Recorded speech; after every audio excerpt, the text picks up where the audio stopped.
Hi sis, how are you? I'm fine here in the Philippines. How about you in US?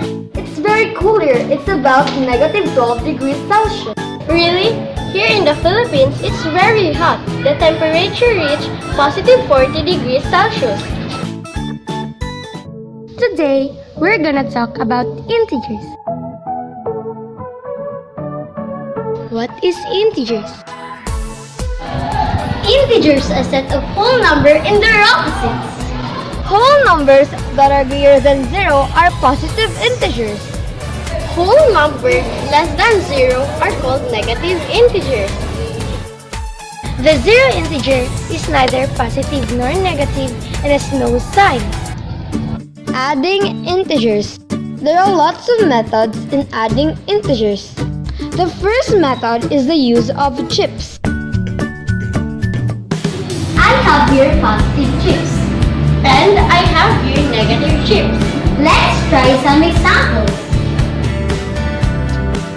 Let's add two positive numbers. Example, positive 4 plus positive 3.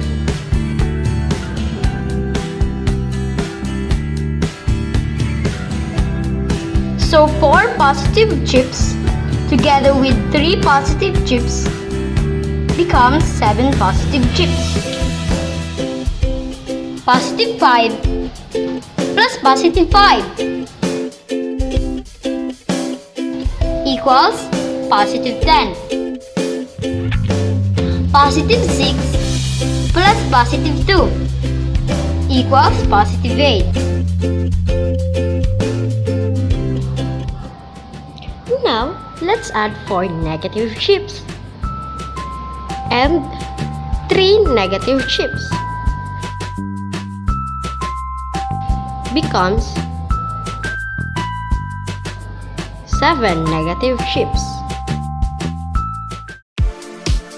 Negative 5 plus negative 5 equals negative 10. Negative 6 plus negative 2 equals negative 8. How about adding a positive integer and a negative integers? Example, positive 4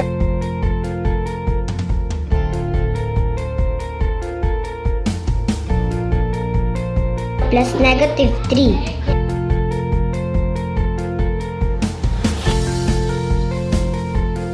If we pair a positive and a negative chips, it becomes a zero pair.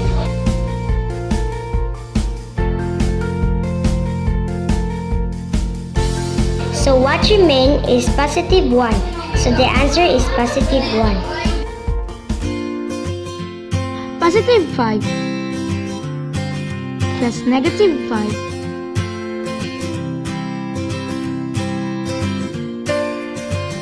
equals 0. Negative 6 plus positive 2 equals negative 4. Now, let's try the second method using the number line. So we get the negative number at the left and positive number to the right. In adding positive number, move to the right. Okay, let's have some examples. The first one is positive 4 plus positive 3. So look for the positive 4. Here it says, since I am adding a positive number, we move to the right. 1, 2, 3. We stop by 7, so the answer is positive 7. Negative 5 plus positive 5. Start with 5. I'm adding a positive number, so move to the right. 1, 2, 3, 4, 5. So the answer is 0.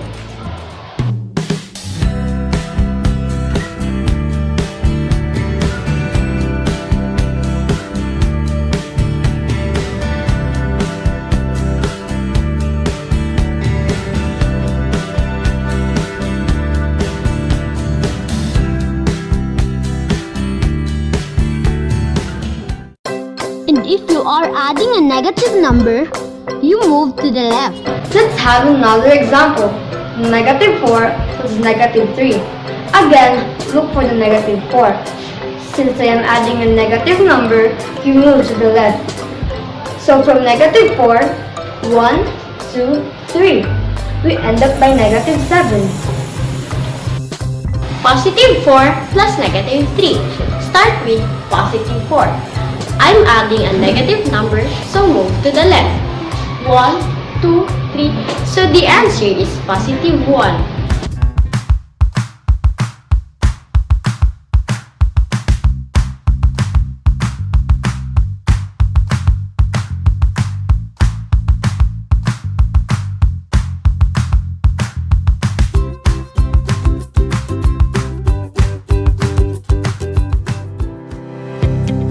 The third method is the absolute value.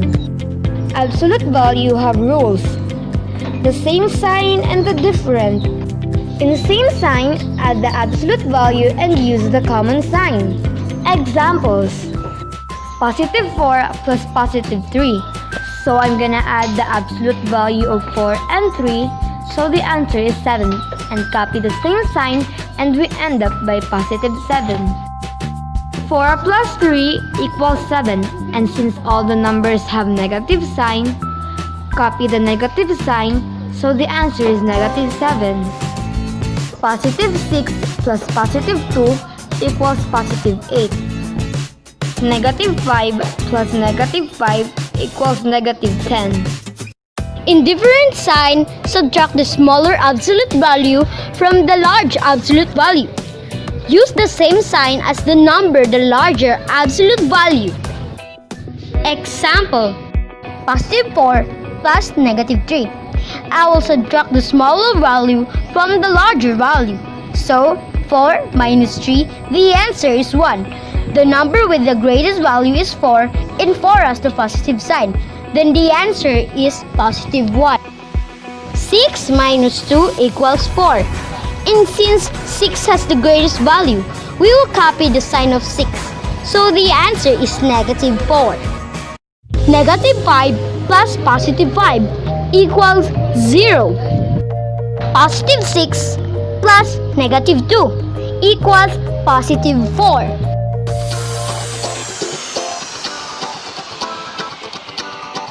I hope you learned a lot from us today. Join us in making mathematics fun, easy, and exciting. And I'm Tribute Speakeria.